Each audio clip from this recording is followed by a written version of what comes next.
안녕하세요. 자바스크립트 기초 1장 자바스크립트의 개념 이해 시작하도록 하겠습니다. 자, 이번 강좌에서는 본격적으로 자바스크립트를 배우기 전에 기본 개념과 적용 분야, 그리고 최신 자바스크립트 기술 현황에 대해 알아보도록 하겠습니다. 이번 강의를 통해서 자바스크립트 언어가 무엇인지 또 어떤 특징이 있는지를 배울 수가 있고요. 또 HTML과 CSS의 관계를 보다 잘 이해할 수 있게 됩니다. 자, 먼저 자바스크립트가 무엇인지 좀 더 자세히 알아보도록 하겠습니다. 기본적으로 자바스크립트는 정적인 HTML 콘텐츠, 즉 HTML 같은 경우에는 텍스트 파일로 만들어지기 때문에 우리가 직접 내용을 수정하기 전까지 내용이 바뀌지 않죠. 이런 것들을 우리가 스태틱, 정적이다 라고 표현을 하는 거고요. 자바스크립트는 이러한 정적인 HTML 콘텐츠를 우리가 프로그램의 구현을 통해서 동적으로 변경하거나 사용자와의 상호작용을 담당하고 있습니다. 자, 자바스크립트는 HTML이나 CSS하고는 달리 C 언어 그리고 자바 언어와 같은 일반적인 프로그램 언어와 비슷한 구조를 가지고 있습니다. 따라서 프론트엔드 초보 개발자에게는 가장 어려운 부분이라고 할 수 있겠습니다. 자바스크립트는 오브젝트 기반의 스크립트 언어입니다. 자, 우리가 자바나 C 언어 같은 경우에는 컴파일 언어라고 얘기를 하죠. 그러나 자바스크립트는 스크립트 언어, 즉 컴파일이라는 과정 없이 실행 시에 라인 단위로 실행이 되는 인터프리터 언어라고 할 수 있겠습니다. 자, 결국에는 자바스크립트를 실행하는 웹브라우저에 이제 인터프리터가 내장이 되어 있어서 자바스크립트를 해석해서 실행할 수 있도록 해준다라고 이해하면 되겠습니다. 기본적으로는 프론트엔드, 즉 클라이언트 영역의 프로그램 언어이고요. 최근에는 이제 Node.js라는 것이 나왔습니다. 그래서 Node.js를 쓰면 서버 프로그램 개발에도 자바스크립트를 사용을 할 수 있습니다. 자바스크립트는 타입을 명시할 필요가 없습니다. 이건 굉장히 장점이기도 하면서 또 좀 불편한 장점과 단점을 동시에 가지고 있다고 할 수 있을 텐데요. 자, C 언어나 자바 같은 경우에는 예를 들면은 int a는 10, 뭐 string msg는 뭐 hello 이런 식으로 타입을 쓰게 돼 있죠. 요 변수의 타입은 int다. 요 변수의 타입은 string이다. 이런 식으로 명시를 해줍니다. 자, 이렇게 이제 타입을 명시했을 때 장점은 이제 이 속에 새로운 데이터가 왔을 때 다른 타입의 데이터가 오는 것을 우리가 체크를 할 수가 있습니다. 개발 도구라든지 이런 것들을 통해서 그런 것들이 검출이 가능하고요. 이제 자바스크립트 같은 경우에는 그런 과정이 없습니다. 그냥 A는 10 이런 식으로 타입 없이 변수를 할당해서 사용을 할 수가 있는데요. 자, 이러한 특징 때문에 사용하기는 편하지만 우리가 컴파일 과정을 거치지 않고 그렇기 때문에 실행 시에 발생할 수 있는 런타임 오류죠. 예, 이러한 런타임 오류를 사전에 미리 예방하거나 하기가 좀 어렵다는 문제점이 있을 수 있습니다. 자, 그리고 일반적인 객체지향 프로그래밍과 또 함수형 프로그래밍의 특징을 모두 가지고 있어요. 그리고 이제 자바스크립트의 가장 큰 특징이라고 한다면 HTML 문서의 내용, 속성, 스타일을 변경시킬 수 있다라는 것이 바로 자바스크립트의 가장 큰 특징이라고 할 수 있겠습니다. 또한 이벤트를 처리해서, 즉 우리가 아이디, 비밀번호 등을 넣고 로그인 했을 때 이 번호가 눌려졌을 때 입력한 값을 서버로 보내거나 혹은 뭐 서버로부터 어떤 값을 갖고 와서 비교를 하거나 이제 이러한 어떤 이벤트가 발생했을 때 뭔가를 처리하는 때 우리가 자바스크립트도 활용을 할 수가 있겠고요. 그 다음에 이제 AJAX라고 하는 기술을 이용해서 또 서버와 실시간으로 통신할 수 있는 기능을 제공을 하고 있습니다. AJAX는 뒤에서 다시 살펴보게 될 건데요. 기본적으로 우리가 HTML 페이지가 로딩이 되었다라고 가정을 해보겠습니다. 이렇게 화면에 페이지가 다 로딩이 되었어요. 그러면 여기 이제 웹 서버가 있을 텐데 일단 한번 데이터를 받아오게 되면은 그 다음에는 사실 연결이 끊긴 상태죠. 데이터를 리퀘스트해서 받아왔기 때문에 이제 더 이상의 연결은 이루어지고 있지 않습니다. 자, 그래서 화면이 서버에 다시 데이터를 요청하지 않고 있는 상태에서 백그라운드로 서버에 뭔가 데이터를 다시 요청해서 가지고 와서 화면에 있는 콘텐츠를 업데이트 한다거나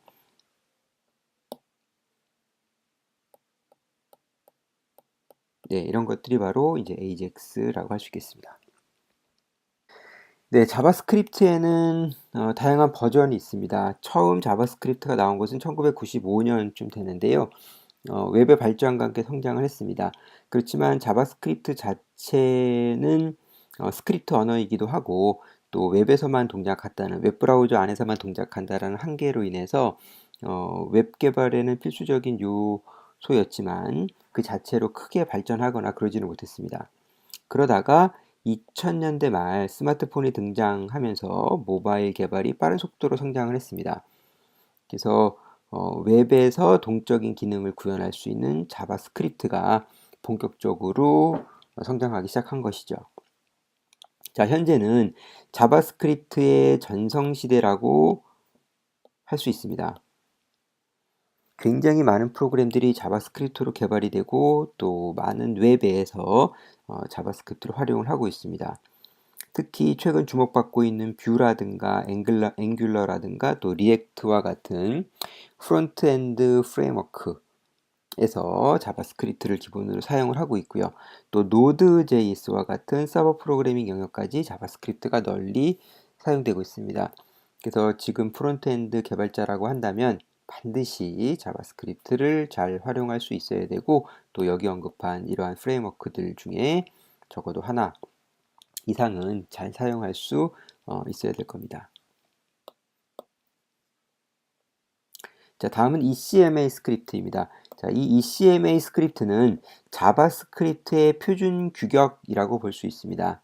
그래서 2009년에 갱신된 자바스크립트 버전이 바로 ES5입니다. 자바스크립트가 처음 나온 지 거의 10년 만에 릴리즈된 새로운 자바스크립트 버전이라고 할 수 있겠고요. 현재 뭐 우리가 자바스크립트의 가장 기본이 되는 버전이라고 하면은 ES5라고 할 수 있겠습니다. 많은 자바스크립트의 문법이 이때 만들어졌고요.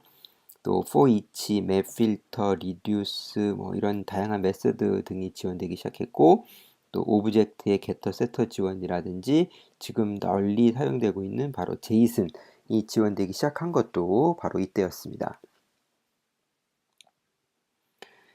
자, 다음은 2015년에 나온 ES6입니다. 2019년 현재 가장 보편적으로 적용이 되는 JS 버전이라고 보면 되겠습니다.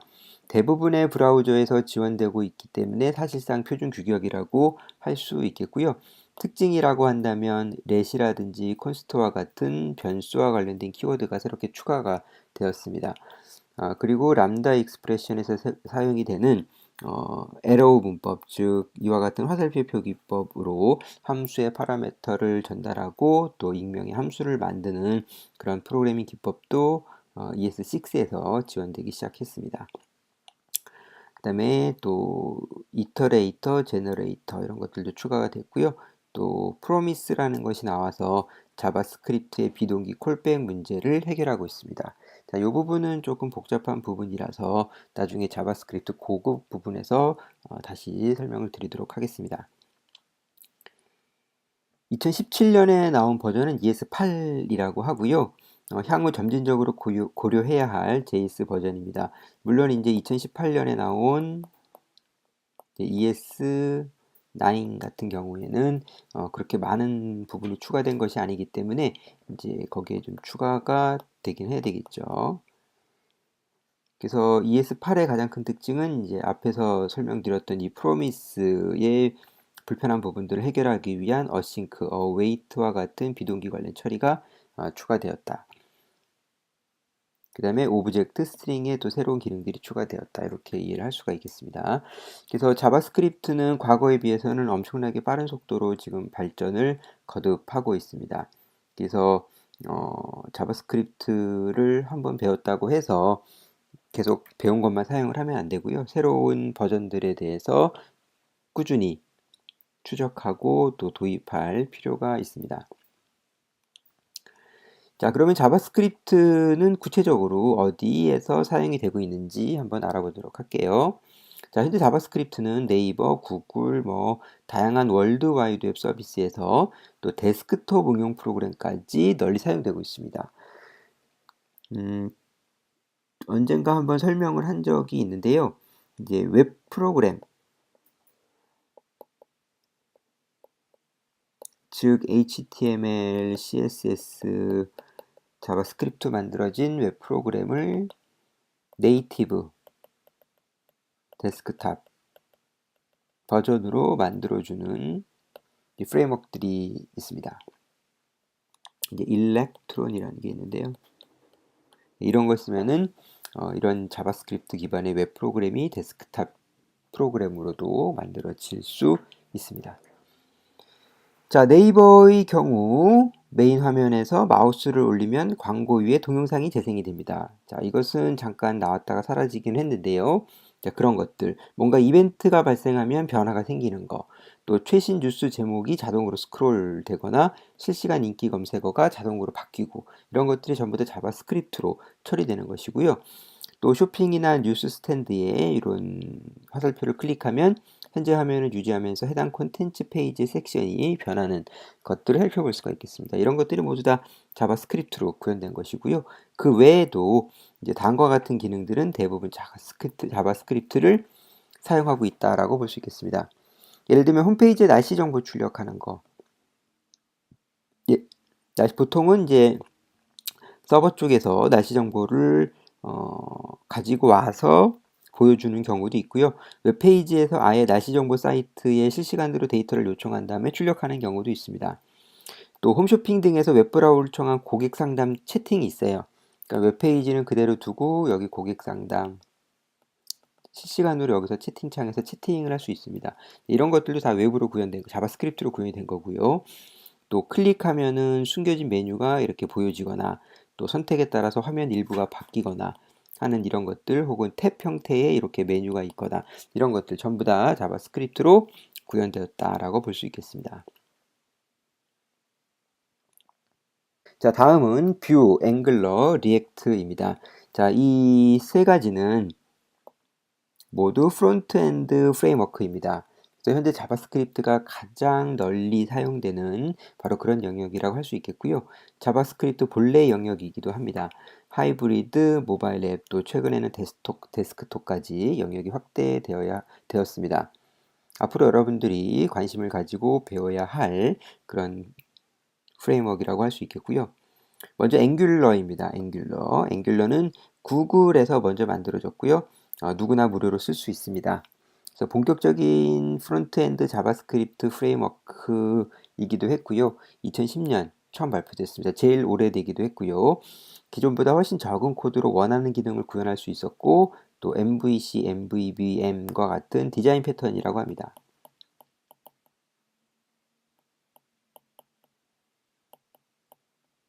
턴을 지원하기도 합니다.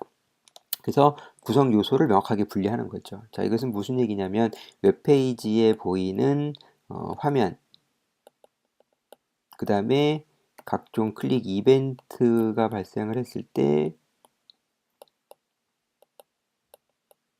또 다른 화면으로 또 이동해야 되죠. 그래서 이런 걸 담당해 주는 게 중간에 이제 컨트롤러라는 게 있는 거고요. 그 다음에 이제 화면의 데이터를 보여주는 영역을 또 이제 모델이라고 해서 구분해 가지고 프로그램을 만드는 그런 설계 방법입니다. MVC 패턴 혹은 MVVM 패턴 이런 것들이 있는데 앵글러가 이제 그런 것들을 지원하는 거고요. 그 다음에 제시된 참고 자료에 보면은 앵귤러 홈페이지나 또 앵귤러로 구현된 사이트나 또 앵귤러 강좌가 링크가 되어 있습니다. 관심 있는 분들은 한 번씩 방문해 보시기 바랍니다. 자, 앵귤러는 2016년에 커다란 변화가 있었습니다. 그래서 앵귤러 2라고 새로운 변화가 있었는데요. 기존에 사용하던 자바스크립트를 타입스크립트로 바꿨습니다. 타입스크립트라는 거는 이제 ECMA 표준 중에 하나입니다. 그래서 자바스크립트인데요. 기존의 자바스크립트 타입이 없다고 아까 설명을 했었죠.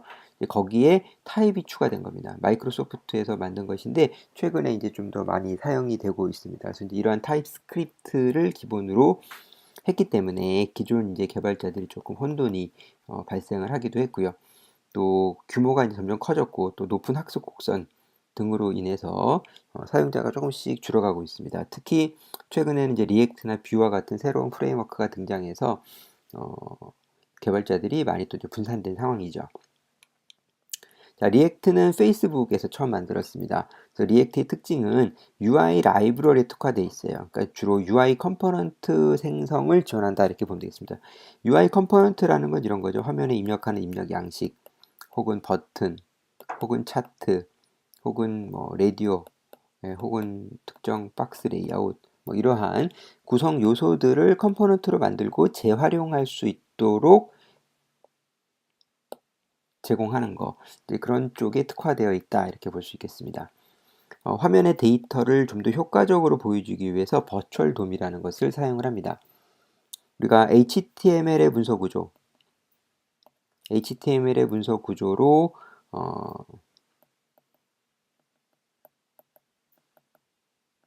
자, 이런 식으로 HTML의 문서 구조로 전체적인 구성 요소들을 이렇게 이제 상속과 트리 구조, 상하 관계로 이렇게 엮어 놓은 것을 우리가 다큐멘트 오브젝트 모델, 돔이라고 얘기를 합니다. 그래서 HTML 문서에 뭔가를 추가한다면 이 돔 노드에 추가를 해주거나 기존에 존재하는 노드를 바꾸거나 뭐 이제 이렇게 해야 되는데요. 이제 이 과정에서 이제 처리 속도가 좀 늦어지는 문제가 있습니다. 그래서 이제 리액트는 바로 그런 부분을 버추얼 돔이라는 것을 써서 좀 더 빨리 처리할 수 있도록 했다라는 장점이 있습니다. 뒤에 나오는 뷰도 이제 이러한 버추얼 돔을 쓰고 있고요. 그 다음에 JSX, 이거는 자바스크립트 XML의 약자입니다. 뷰에서도 마찬가지 이것을 사용을 하고 있는데요. 자바스크립트 부분에 HTML을 섞어서 사용할 수 있도록 해줍니다. 즉 UI 컴포넌트를 만들어야 되는데 예를 들면 여기 이제 뭐 폼, 뭐 인풋, 뭐 이런 요소들이 들어가잖아요. 그래서 이제 이런 요소들과 또 데이터와 이렇게 이제 바인딩이라고 하는데 이런 것들을 처리해주기 위해서 프로그램 쪽에서 이 HTML을 출력하려면 상당히 불편한 부분이 많이 있습니다. 그래서 이제 그런 부분을 보완하기 위해서 이렇게 HTML 태그를 사용을 하면서 프로그램 안에서 변수들을 출력할 수 있도록 구조적으로 만든 것이 JXX라고 할 수 있겠습니다. 네, 에어비앤비, 넷플릭스, 드랍박스, 트위터, 에버노트, 우버 등 다양한 회사에서 지금 리액트를 사용하고 있고요. 프레임워크보다는 뷰 라이브러리에 가깝습니다. 마찬가지로 참고 자료들을 한번 볼 수 있도록 하고 사실 이 리액트가 미국에서는 굉장히 인기를 끌고 있는데요. 그 인기를 끌고 있는 이유 중에 하나는 바로 배우기가 쉽다라는 것과 또 리액트 네이티브라는 것 때문입니다. 이 리액트 네이티브는 리액트로 만든 웹 어플리케이션을 바로 안드로이드나 iOS의 네이티브 앱으로 만들어 줄 수 있습니다. 그러니까 과거에 우리가 이제 하이브리드라는 앱이라는 게 있었는데요. 이것은 이제 웹으로 만든 다음에 이것을 iOS 또 이것을 안드로이드 이런 패키징을 해주는 거죠. 물론 이제 껍데기는 iOS고 껍데기는 안드로이드지만 그 속에 들어가는 콘텐츠는 그냥 웹이었던 거예요.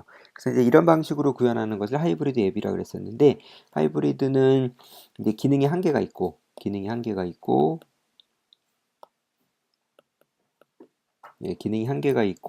그다음에 성능이 또 떨어지는 문제가 있습니다. 네, 그래서 이제 이러한 네이티브 기반은 완전하게 iOS 프로그램 또 완전한 안드로이드 프로그램으로 만들어주는 것이기 때문에 훨씬 성능도 좋고 기능도 다양합니다. 네, 다음은 Vue.js입니다. Vue는 사용자 인터페이스를 만들기 위한 진보적인 프레임워크로 알려져 있고요. 이제 특징이 점진적으로 채택할 수 있습니다. 그러니까 전체를 완전하게 이제 뷰 기반으로 만들 수도 있고 부분적으로 뷰를 도입할 수도 있도록 그렇게 설계가 되어 있습니다. 그래서 리액트와 앵귤러의 장점을 모두 취하고 있고요. 그래서 굉장히 빠른 속도로 현재 성장하고 있는 프론트엔드 프레임워크입니다. 리액트와 마찬가지로 버추얼 돔을 쓰고 있고요. 그 다음에 문서화가 굉장히 잘 되어 있습니다. 특히 한글 문서도 굉장히 잘 나와 있고요. 또 서버 사이드 렌더링이 리액트보다 매우 좋습니다. 그리고 부분적인 도입에서 전체로의 적용까지 유연하게 적용할 수 있어서 기존 프로젝트의 일부를 도입을 한다거나 하는 것도 충분히 가능합니다. 그리고 2.0 버전부터는 이제 개발 편의성이 대폭 향상된 또 장점이 있고요. 마찬가지로 관련 자료들 한번 살펴보면 좋겠습니다. 자, 마지막으로 Node.js입니다. Node.js는 자바스크립트를 백엔드 프로그램 개발에 사용할 수 있도록 만들어진 자바스크립트 런타임입니다. 말 그대로 자바스크립트를 실행하는 런타임이기 때문에 노드를 이용해서 일반적인 자바스크립트 프로그램을 실행하는 것도 가능합니다. 그리고 웹서버를 내장하고 있죠.